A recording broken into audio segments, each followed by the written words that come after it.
আমাদের 40-50টা জাহাজ এখান থেকে অপারেট করে। গতকালকের হিসেবে আমরা 133টা পর্যন্ত অপারেট করেছি। আজকের দিনে এখন পর্যন্ত 78টা, এখন পর্যন্ত অনেক সময় বাকি আছে। আমার ধারণা 133 থেকে 40 পর্যন্ত চলে যাবে সংখ্যাটা, এবং যেটি আমার মনে হয় যে মানে অনেক বেশি। আর এর থেকে বেশি আর কখনোই ছিল না।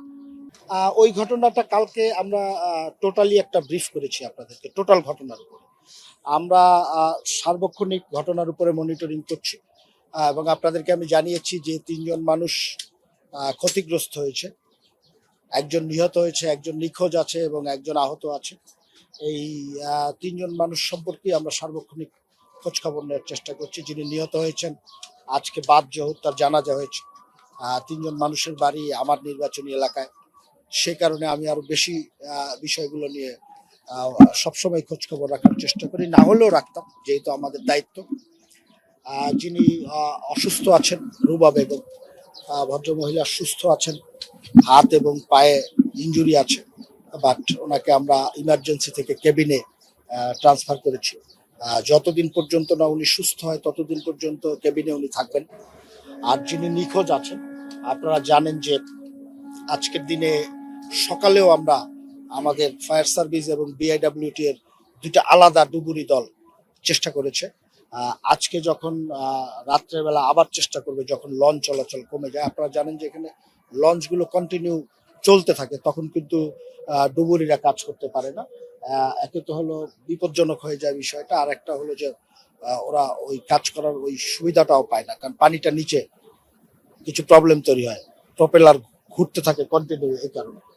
তো ওরা আমাদেরকে, আজকেও আমরা মিটিং করেছি এখানে এসে সকাল থেকে দীর্ঘ সময়। বিআইডব্লিউটি এবং আমাদের যারা ফায়ার সার্ভিস আছে তারা আশ্বস্ত করেছে যে তারা যে কোনোভাবে এই মানুষটির সন্ধান আমাদেরকে দেওয়ার চেষ্টা করছে। নিহতর পরিবারকে আমরা তাৎক্ষণিকভাবে আমরা লাশটি হস্তান্তর করার জন্য তাদেরকে 50,000 টাকা দিয়েছি, শুধুমাত্র দাফন করার জন্য। আর অন্যান্য ছোটখাটো যে খরচ আছে, যেহেতু বললাম যে অ্যাম্বুলেন্সটা আমরা করেছি, যেহেতু আমার নির্বাচনী এলাকা, আমি বিষয়গুলো দেখভাল করছি। আর ক্ষতিপূরণের বিষয়টি আমরা কাগজ কলমে যতটুকু আছে সেই জায়গায় সীমাবদ্ধ থাকতে চাই না, তার বাইরেও যতটা সম্ভব আমাদের পক্ষে সম্ভব। বিশেষ করে আপনাকে আমি বলেছি যে মেয়েটি তার স্বামী হারিয়েছেন, তার শ্বশুরকেও আমরা খুঁজে পাচ্ছি না এখন পর্যন্ত। মেয়েটি যাতে একটি স্থায়ীভাবে পুনর্বাসনের ব্যবস্থা হয়, সেই ধরনের কিছু করার আমরা চেষ্টা করব। আমরা হয়তোবা কয়েকটা দিন সময় নিব, ঈদের পরবর্তীতে আমরা আপনাদেরকে জানিয়ে দিব, বাট আমাদের লক্ষ্য হলো তার পুনর্বাসনের ব্যবস্থা করা স্থায়ীভাবে। আমার কাছে অতৃপ্তির কিছু নেই। আপনারা দেখেন যে গতকালকের দুর্ঘটনাটি ছাড়া আমাদের এই নৌ পরিবহনের যে সেক্টরটি আছে, আপনারাও আমাদেরকে বড় কোনো অভিযোগের কথা কিন্তু বলেন না, যে অভিযোগগুলো আগে ছিল। বরং আমরা নতুন নতুন কিছু জিনিস আপনাদের সাথে পরিচিত করানোর চেষ্টা করেছি।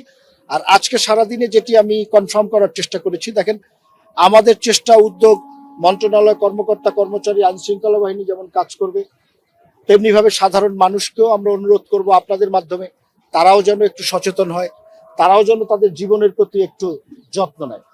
আপনারা দেখেছেন আমি সারাদিন দাঁড়িয়ে থেকে, আমাদের বিএডব্লিউটি চেয়ারম্যান সাহেব আছেন, আইন শৃঙ্খলা বাহিনী, নৌ পুলিশ, কোস্টগার্ড সবাই ছিলেন। আমরা অনেক কষ্ট করে কিন্তু আজকের দিনে এখানে ট্রলারগুলো বন্ধ করেছি। আইনগতভাবে ট্রলার থেকে লঞ্চে ওটা নিষেধ আছে, আমরা জরিমানা করছি, কিন্তু সাধারণ মানুষ যখন আমাদের কথা শুনছে না, কিছু কিছু ক্ষেত্রে আমরা কিন্তু যেহেতু ঘরমুখ মানুষ, ঈদের সময় আমরা একটু হলেও কিন্তু একটু অস্বস্তিতে থাকি, কারণ যাত্রী সাধারণ মানুষ, আপনি কতখানি বল প্রয়োগ করবেন সেটিও কিন্তু শোভন না।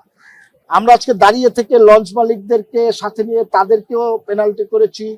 এই রাস্তায় আমরা কোনো নৌকা এলাউই করি না এই সদরঘাটে, এবং এই নৌকাগুলোকে আমরা এখান থেকে সরানোর বিষয়ে বদ্ধপরিকর। আমরা এই লঞ্চে, নৌকা থেকে ভবিষ্যতে কোনো প্যাসেঞ্জার উঠতে দিব না, এই বিষয়টি আমাদের সিদ্ধান্ত খুব শক্ত। প্রয়োজনে আমরা আমাদের যে নীতিমালার কিছু পরিবর্তন করব। আপনি জানেন যে নীতিমালা চাইলে আমি আজকে পরিবর্তনের ঘোষণা দিতে পারি না। আমাদের ওই পার এই পার কেরানীগঞ্জ থেকে যে পারাপারের যে রাস্তাটি আছে, সেই রাস্তাগুলোকে আমরা ঘাট থেকে যতদূর সম্ভব দূরে সরিয়ে একটি স্থায়ীভাবে এই পার ওই পার করার চেষ্টা করব। কিন্তু এখন যেটি চলছে এটি ক্রস করে, ওই পার থেকে ওই পারে যায়, আবার এই পার থেকে ক্রস করে ওই পারে যায়। মূলত হলো লঞ্চে নৌকা থেকে কোনো প্যাসেঞ্জার উঠবে না। আমরা যেমন নিয়ম করব, আইন শৃঙ্খলা বাহিনীকে মাধ্যমে কঠোর হব, আপনাদের মাধ্যমে সাধারণ মানুষকে অনুরোধ করব আপনারাও নিয়ম মেনে চলবেন, যাত্রী সাধারণরা যেন নিয়ম মেনে চলে এবং তাদের জীবনের প্রতি তারা যত্ন নেয়, এই অনুরোধটুকু আমাদের থাকে। না, এটা উনি কোন ক্ষেত্রে বলেছেন সেটি আমি জানি না, কিন্তু আপনারা দেখেছেন, আপনারাও প্রতিদিন সদরঘাট এসেছেন পরিবহনে, পাটুরিয়া ঘাট যেটি ফেরিঘাট আছে সেটিতে গিয়েছেন আপনারা, আমরাও প্রতিদিন এসেছি। এখন পর্যন্ত একজন প্যাসেঞ্জার আমাদের কাছে কমপ্লেইন করে নাই যে তার কাছ থেকে বেশি ভাড়া নেওয়া হয়েছে। এখন পর্যন্ত কোনো সংবাদ মাধ্যমের কর্মী আমাদের কাছে কমপ্লেইন করে নাই, নৌপথের কথা বলছি, কোথাও ভাড়া বেশি নেওয়া হয়েছে এবং বেশি নেওয়া হচ্ছে।